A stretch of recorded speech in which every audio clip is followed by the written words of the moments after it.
Hello, world. Yes, I am still here. No, something hasn't happened to me. Oh, my goodness. We'll just say it's life, and that's exactly what it is. It ebbs and flows. There's flotsams, jetsams. Hey, Sam, is that a piece of fairy cake? Very, very deep cut. Um, the total perspective vortex. Um, just a brilliant sound. I'd again go off on tangents to start. I was just going through my TikToks because what else am I doing with my time? Uh, what else indeed? And an interview with Douglas Adams showed up. No, I already knew this because I think it's in one of the intros to one of his books. How the Hitchhiker's Guide to the Galaxy came into being, and he said when he was younger, he was on a hitchhiking expedition for himself across Europe. he had the book Hitchhiker's Guide to Europe, and he was lying drunk in a field. One starry night, he's lying drunk, passed out, or very intoxicated on a starry night, and he's looking up at the stars, laying in this field, completely inebriated. And he says, somebody should write a book called Hitchhiker's Guide to the Galaxy. Bamo! One of the best 5-book trilogies ever written. I'm not sure how many 5-book trilogies are out there, but oh my goodness. I've always said this because I have my opinions. And again, my opinions like Back to the Future, which was just on TV today, 1, 2, and 3. 2 is the worst, straight up. A lot of people think it's the best. I found it to be the darkest, the meanest, the least fun, joyous movie in the entire trilogy. 1 is brilliantly perfect in and of itself, a self-contained movie. Twin Pines Mall, Lone Pines Mall, like all the Easter eggs that was purposely put in there for the story that you have to catch. And 3 is just fun. 3 is just a joy to watch. I mean, it's nothing, but it's fun. And Mary Steenburgen, whatever her name, Ted Danson's wife. Anytime she's on the screen, I'm going to be happily watching it because I think she's fantastic. And then the bald-headed guy that was in Top Gun and everywhere else. I can't remember Strickland. In there, sure. The principals. I just 3 is just fun. The horse. Anytime there's horses, Wild West, I'm up for it. But the 5-book trilogy of the Hitchhiker's Guide to the Galaxy, I'm gonna have to say, So Long and Thanks for All the Fish is my favorite because it's a little more emotionally in depth. There's some emotional. It's not just flippantly for the sake of being flippant. But I do love the Restaurant at the Edge of the Universe. With the way he just sets it all up. And if I recall, it's been a while since I read him, which is kind of sad for me. Chapter 7 in every book is the most brilliant chapter in all the books. Chapter 9, I think it's in the Restaurant at the Universe. Another Day, Another World, Another Day, Another Dawn. I think that's chapter 9 and 3. Maybe it's 2. Can't remember now. when a robot meets a mattress. It's just and Greg Gavar. I'm sorry. It's just I have to read them again because they're so. Every page I'm laughing. It's just one of my favorite reads ever. But anyway, so life goes on, and it gets busy, and it goes off on tangents, which is fine. I was busy at work all week last week. We had safety days, which is our company-wide in Canada, and it's being rolled out to the rest of the world.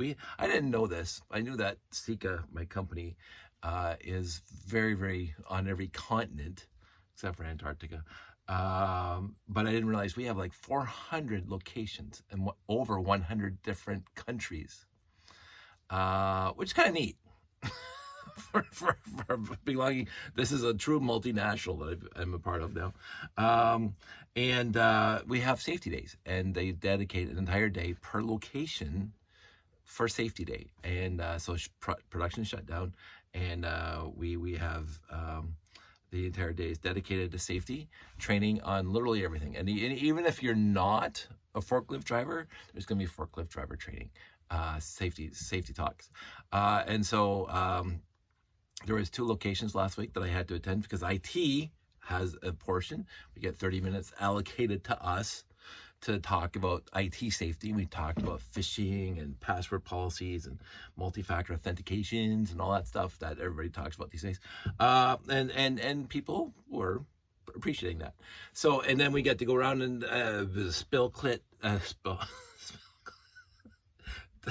back that up, spill kit. This is tiredness. Sorry. Anywho, spill kit. Let me pronounce that properly. Spill kit procedures, which can come in handy even for an IT guy.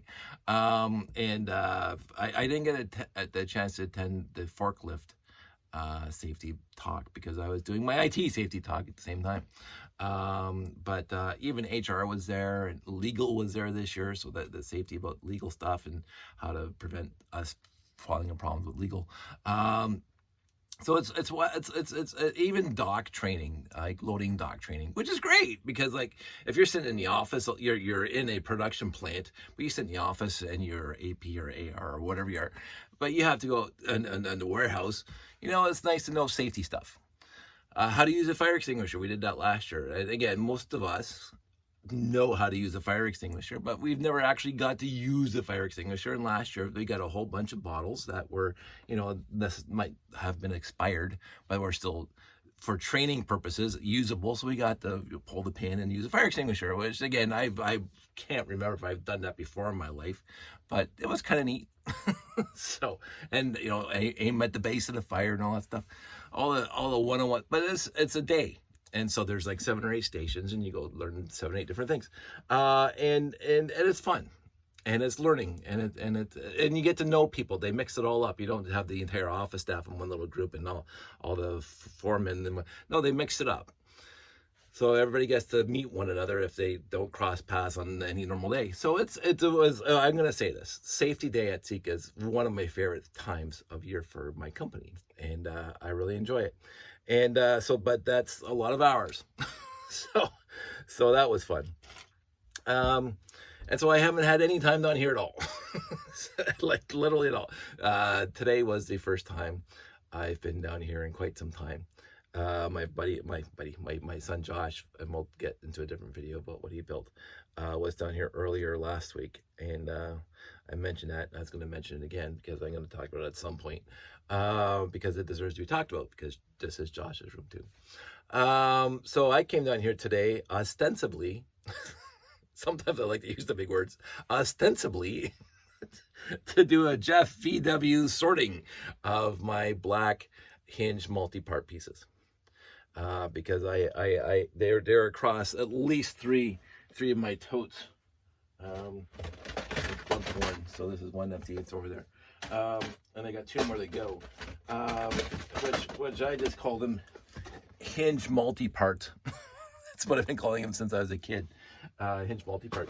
Of course, hinge multi-part when I was a kid consisted of these things, right? So that's a hinge multi-part. Of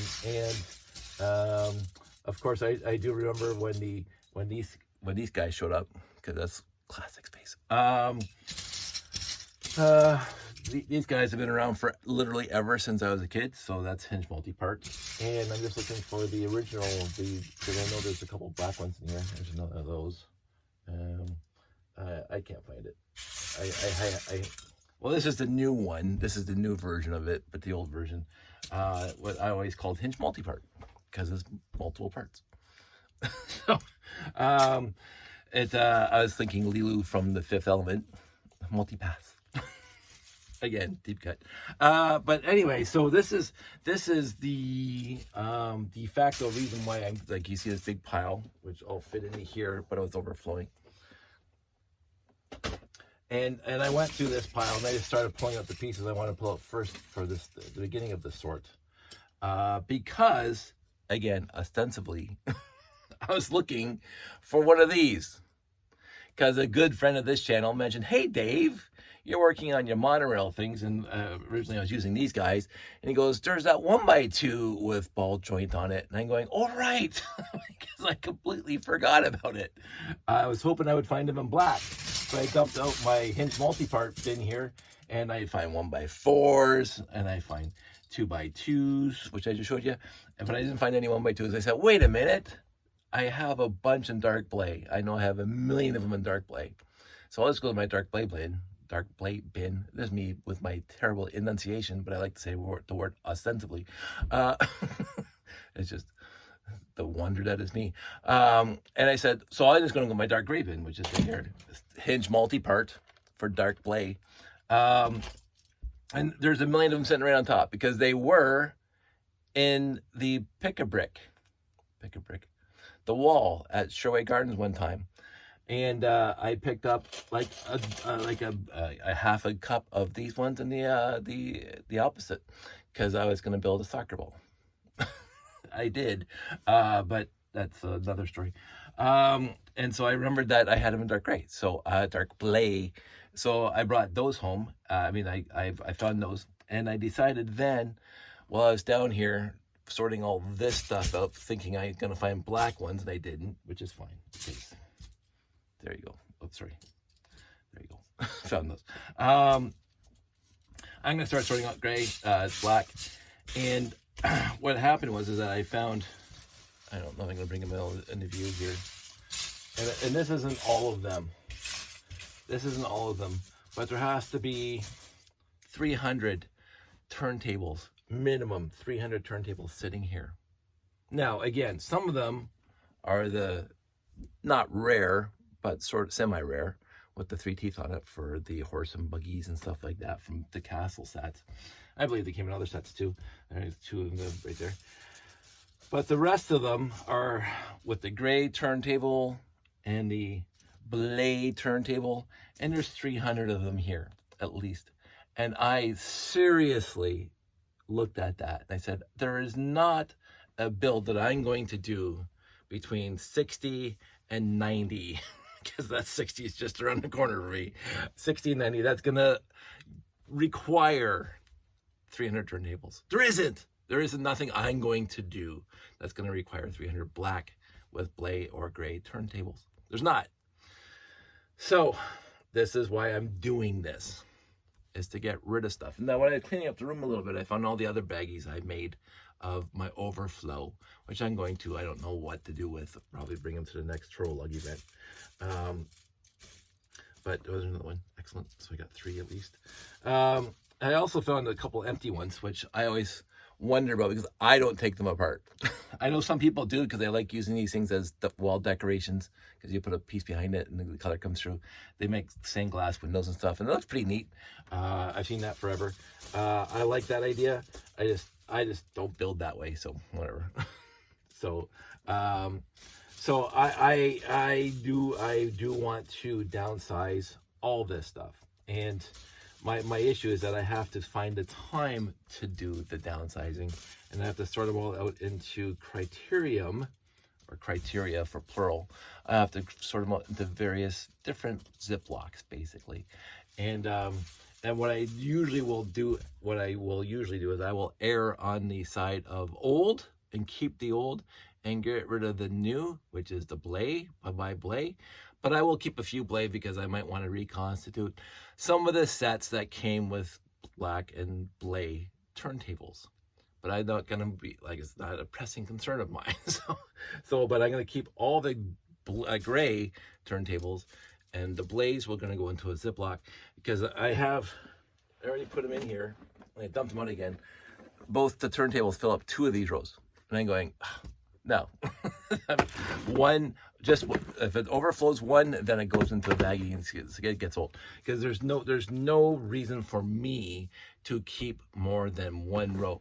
Even I think for turntables, 1 row is more than sufficient for whatever I'm going to do. And I believe I'll probably, if I sort out all the gray from the blay, I'm going to have more gray, and I'm going to have leftover gray to go into a Ziploc. But in the end, this is what I'm doing. And I think I got most of them out of this one. But again, I got 2 more totes over there, 2 more of those shoe boxes full of hinge multi-part for black. And I tried to limit this one to be the plate version of hinge multi-part, but I do remember being lazy and dumping plates, hinge multi-part plates into the other 2 bins. So I'm sure I'm going to find more 2x2 turntables in the other 2 bins, not 300, but I'm going to find at least another 50. and I haven't really, oh, see, another one right there. So, and another one right there. And another one. See, I haven't fully, I was just picking at it while I was listening to Tron Legacy soundtrack on my computer, which again, we could get into. My brother, what's that doing there? My brother came over here. I watched Tron Legacy again the other day, by the way. I don't know if I mentioned that. Tron Legacy. It's got one of the best soundtracks of any movie ever. Tron Legacy is a joy to watch, but it's not the original. And my brother and I both said that if they wanted to redo the original Tron with actual real CGI, like, yes, that some of it was CGI back then, but do the whole thing with actual CGI, that would be one of the best movies ever. Because Tron 1982 is a fantastic movie. And again, for me, it holds up. It might not hold up for today's generation, but the story of Tron, the original Tron, was fantastic. But to redo the CGI with what they did in Tron 2 or Tron Legacy would be fantastic. Tron Legacy is a brilliantly wonderful visual experience. I'm going to say that. And it has a lot of sentimental things there about father and son and stuff. And the whole ISO idea was fantastic. I thought brilliant, nicely done. But it didn't have, I don't want to use the word gravitas. It didn't have the, I won't say complex, because the original Tron wasn't a complex movie, but it had a movie. There's a story from beginning to end. There was a quest to complete, because that's the whole point of video games. Tron Legacy didn't seem to have, like, it's a 10-minute story made into a 2-hour movie. When it really comes down to it, again, wonderful story for a half hour, maybe, but because of, all that stuff, there was no, and there was no hardly, and this is my big problem with Tron Legacy for myself, and I understand why it didn't happen. There's hardly very, very minimal Tron in Tron Legacy. Like the whole movie of Tron was Tron, like Tron. That's the title of the movie. And Tron Legacy, he shows up, ish, Rizzler. Not to give it away, but I mean, I love Tron Legacy, mostly because of the music. I love Bridges. I love the kid. I love Olivia Wilde. It's a great, and Clue, fantastic. The premise was fantastic. Clue goes bad with full understanding that he was going to go bad, right? Because it had to be perfection, because it was perfection. They could have really, really, really done something with that. And they didn't. And what they did was great. But anyway, so I was listening to Tron Legacy earlier today while I was sorting this stuff out, and I thought I'd tell you that because that's what I do. Other than that, I'm going to try. Oh, so here's another thing. Jamie called me up, and yes, Jamie is losing the brick shack. He's selling it, which is sad because I adore Jamie. In Grimsby, the brick shack, but he sold it to people who want to run it, so it's fantastic. And Jamie did ask me Thursday or Friday last week if I wanted to have the layout at the store over March break, and I said I'm too busy with work and the weekend to get over there to set it up. But he did ask me if I wanted to set it up at sometime in the near future, and I go, and I do have Anime North in May. And I will be there in Anime North, all things considered. I booked the days off for it because it is one of my favorite shows. Again, I'm going to say most Lego shows are my favorite shows, so take that with a grain of salt when I say that's one of my favorite shows. Bricks in the Six is my favorite show. Brick Fett is like chef's kiss. Even Brick Fest way back in 2004, utterly fantastic. Brick World, wonderful. All my shows are my favorite shows. The small shows to the big shows are all my favorite shows. But I will be back at Anime North in May. I think it's the weekend after the long weekend. I was going to do Niagara Falls Comic Con. Unfortunately, Toro Lug's not doing Niagara Falls Comic Con. So I will not be at Niagara Falls Comic Con because last year we did it and it was fantastic. I absolutely loved it. But then I thought about it, and my wife thought about it. We sat down because Anime North is the weekend after the long weekend. We are camping on the long weekend. And then Anime North is the weekend after, and then Niagara Falls Comic Con is the weekend after that. So 3 weekends in a row of either camping or setting up the layout. So what I have now planned for the year so far is it may be at the Brick Shack. I'm gonna go talk to the new owners to see if I, want to do that. I mean, Jamie's gonna hang in there for help, but so I'm going to do Anime North coming up in May. I'm going to do Bricks in the Sixth whenever that is. I was going to do the Toronto Comic Con at the Convention Center downtown. The issue for me is it's downtown, and the hotels are $1,000 a night or whatever they are. I can't afford that. I can't afford to stay in Toronto for a show. Unfortunately, I would love to do the Toronto Comic Con. I was thinking about commuting every day, but then it's an hour each way, and I'd be exhausted. And setting up and trying to unload the van in downtown Toronto with the 8 boxes and everything else I have to haul in and haul back out, blah, blah, blah. I really wanted to do it because Toronto, I love Comic Cons. Not that I get any. So Toronto Comic Con's out for me. So Bricks in the Sixth, Anime North, and possibly, hopefully, fingers crossed, absolutely, Sandy wants to do it too, the one in Montreal, Dave St. Cyre's show in Montreal, whenever that's going to be. He's probably already posted it, but again, I haven't been paying any attention at all to anything. Thus far, 2 confirmed events and 1 third event this year for me. And yeah, so that's where I am on those things. Let's see if I have any more. I don't see any more. So I found all these guys. I didn't realize I had that many. All those guys with the 3-finger hinge things on them. There's 2, 4, 5, 6, 7, 8, 9, 12, 13, 14 at least. I didn't buy that many castle sets. But I did get some and use lots. Another thing, because I was mentioning that guy, they even have this, the older one, but no. Although I might look at that, I didn't realize, is that just, well, that's just on there. Stupid me. So I mentioned that guy earlier. So this is tentatively what I've come up with. So it's got the perfect. So I'm going to build a monorail train based on using those ball and sockets. The newer ball and sockets, not the sockets that look like that. I'm going to use the newer ones because again, I'm trying to use, so I'm going to use these ones instead. So you can see the difference. I was kind of happy they changed it. So there's the original from when I was a kid, and there's the new one. Better molding, I think, overall.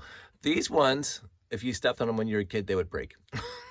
They would honestly break. I've broken a few. I don't step on Lego anymore, but these ones seem a little more unbreakable if you step on them. And they do exactly the same job. So I'm going to build a monorail train out of those ones, out of these guys here. And it's going to be 100% brick built. It's going to be 100% non-modified brick built. Not one piece is modified, drilled, cut, glued, nothing. Not even the motor. So basically you have to take off the original connection points, which is fine because whatever, they're over here somewhere. Hope I didn't move them. But these guys, you have to take these guys off And then this thing, without the supports holding it together, these things, not bad. So I'm going to try it without some sort of supports holding these things. I mentioned that in a previous video. I still have them set up here. I still have these guys here ready to go. What I'm going to keep it a secret. Shh, it's going to be a secret. I have a plan.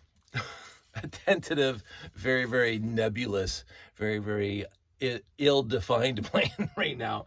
But I do have a plan for building something that might, hopefully, it's in my head. And usually when it's in my head and it comes out into world, it's not as cool as it was when I thought about it in my head. But we will see. We will absolutely see. And we'll go from there.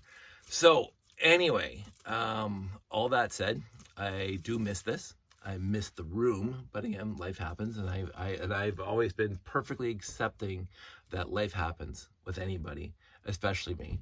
Life happens, and I don't want anybody waiting for me, nor do I want to wait for anybody else. We all live our lives. We all have our lives to live. I do say that I do, just even the sound of makes me happy. It just makes me happy. I did have a nice chat with a good friend today who was planning on selling Lego. He's asking what a good price for bulk basic brick was going for. I talked about that for a sec. So having Lego discussions, always a great time. It's always a great time. Here's me being colorblind, but I think I'm going to be able to, oh, no, that's right. Sort gray and blay. Especially for me, my gray is relatively old. Some of it's yellowed, so it's pretty easy. But if it's not yellowed, this light needs to be cranked up a little bit. But overall, I can see the difference between gray and blay, especially with the black around it. So I'm going to be doing the, as I say, Jeff VW sorting method TM, and put more into here. And I think this is my last empty one, so I'll go probably get some more of those from the dollar store. I know the dollar store instead of the actual Planos, which are stronger, better, faster, easier, but I'm way too cheap.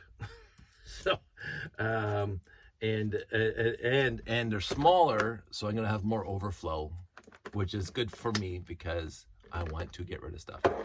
So I did offer one of my friends who was asking about parts and pieces, because he sent me a text months ago saying, hey Dave, if you have these parts and pieces, we can swap for Blacktron parts.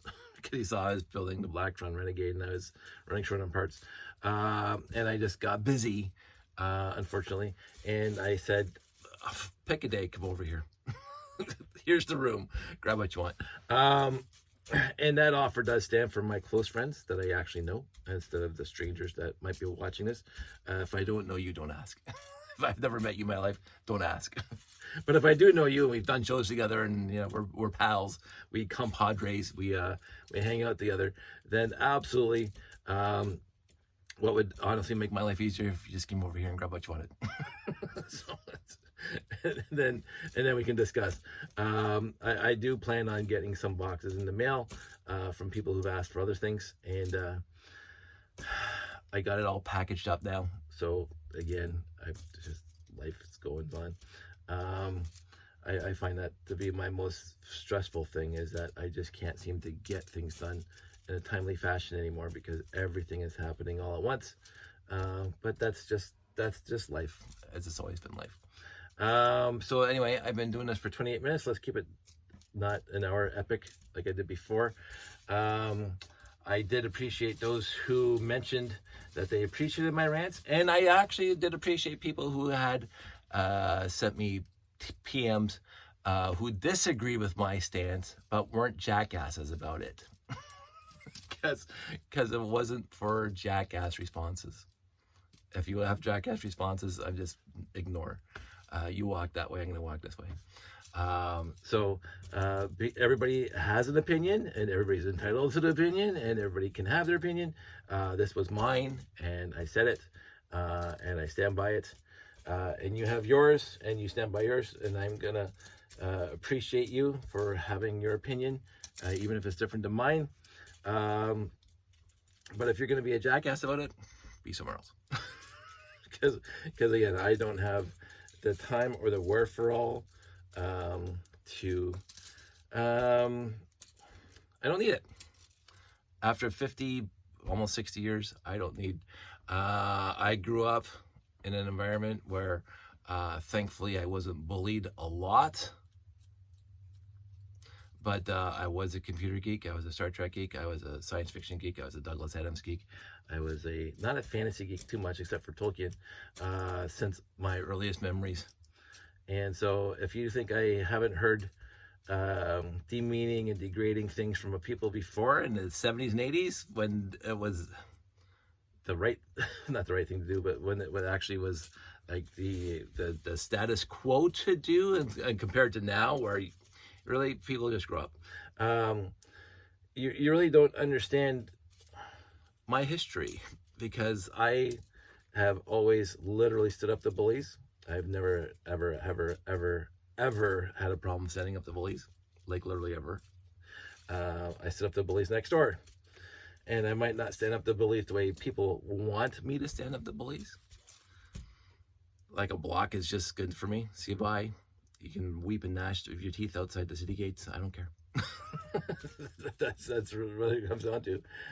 In the end, like my wah wah, it's broken. My buddy Larry, as he says on his page, that his is not a free speech page. It is his page, and if you want to discuss, he's in for a discussion. If you disagree with him, he doesn't mind a disagreement, but if you're going to be a dick about it, as Will Wheaton used to say, don't be a dick. And again, I'm going to come at it and be very, very clear. I am Will Wheaton's, like, I respect Will Wheaton. Some things he said and whatever, but overall, everything he's done and said, I really appreciate. Ed Begley Jr., one of my favorite people. Bernie Sanders. Liz Warren, and people, oh, but they did this and they did that. Yes, they did. Yes, they did some stuff that I would disagree with. Nobody's perfect. Like, literally nobody's perfect. I've done some things in my life that I disagree with. I really have. I have hurt people. I have said stuff and done stuff and neglected stuff and blah blah blah. And I have hurt people. And I'm not saying there's always regrets. I'm not saying I'm losing sleep over it, but I have tried to make amends to the person, not to somebody like scapegoating, but to the actual person. And if I haven't met the person again to make amends to, I'd sit in the back of my head that if I ever meet these people again, then I'll make amends. But in the end, we had a prime minister step down today because it was the right thing to do. I said this a while back, not necessarily in this channel, but I said a while back that not because of him, but because of the appearance of him, or the stature of him in the people's minds, the shall we say, the negative and the absolutely ludicrously wrong stature of him. He wasn't perfect. Nobody is. But in my lifetime, he was a really good prime minister. Sorry, you can disagree all you want. He wasn't perfect. There were some problems. But when it came down to it, he stood up for Canada. When it came down to it, he stood up for our people. When it came down to it, he stood up for our health. And you guys can shake your fist and do your little clown voice all you want, but you're malcontents. Straight up. If you're a clown voice supporter, you're a malcontent. You don't care about society. You don't. I fought for freedom. You didn't fight for anything besides your own selfish wants and desires. The end. There's no other way of cutting it. There's literally no other way of cutting it. You fought for your own little selfish wants and desires. You didn't want... You gussied it up. You put it in a little disguise on it, saying, I'm fighting for the freedom of Canada. No, you're fighting for your own little selfish interests. The end. And it's like, and people were dying. And this is the whole thing. People were dying. Old age homes were getting absolutely decimated. Oh, but we couldn't go see our elderly people in the homes, and some of them did pass away, which is sad. But a lot of them got to live because of the lockdowns, and it wasn't even whatever. I'm not going to get into it now because it's just, again, rehashing. Believe what you want.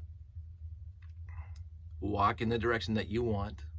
I'm walking in this direction, and Justin was, overall, if you look at the context of history, a pretty good PM. And again, he had his faults too. And is the new guy going to be any better? I already like the way he speaks so far.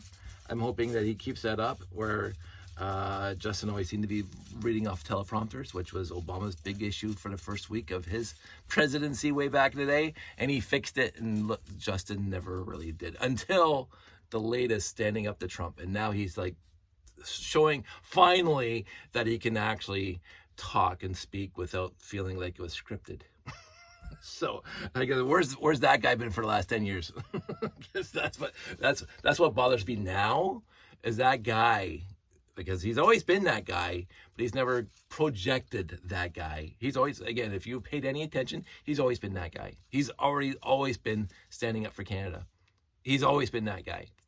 Even if he was doing something wrong and people are, he's always been standing up for Canada and Canadians. And yet, it never came across that way because his elocution, shall we say, wasn't good.